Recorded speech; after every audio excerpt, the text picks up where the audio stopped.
Okay, next up, Aussie yen. So still pretty flat in this area, but holding. So I'm gonna do all this here. Oops, zoomed in a lot here. Hold on. Okay, so I'm gonna clean this up a little bit. Not much has happened since we last went over this, which is, well, it is what it is. I mean, it's not good, it's not bad, but it's not breaking this area either. So even though the Aussie currency is bearish on all these other pairs, like we just looked at with the Swiss or the CAD, with the yen here, it's holding the zone. It doesn't really want to go any lower, and you can see this nice bullish engulfing candle out of this zone here yesterday, and then it engulfed this this Friday candle here, and so then price came back, is pulling back into the zone, touched the bottom of the zone, is now pulling back. So this could be the start of price coming back up. You can see these are about the same, but this is a higher low and this is a higher high here. So you can see the and it's not very dramatic. I mean, this higher low is barely higher than this one, but it is a start. As far as 4-hour candles, the last one came down into the zone and is now pulling back up, and now this candle may become very engulfing and even head up above 93.5. So if that's the case, then you're probably pretty good to go to enter soon. I would still wait for, I mean, there's no rush with this, right? So you could wait for price to cross over this 94 area, cross into this new whole level, get out of the 93s, make sure it crosses into the 94s, and then you'll be good to go.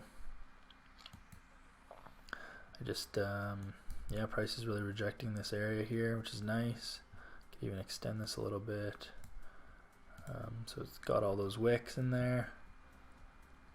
You can see it's right at this 93 level, so you can actually adjust these a bit too. Yeah, so this is why at the start of the month we set our parameters and then we just adjust them. So I set my low for about 93.5 just to see where it would kind of go, and it went down to about 93. So that's perfect. And so now this is our new range for the month.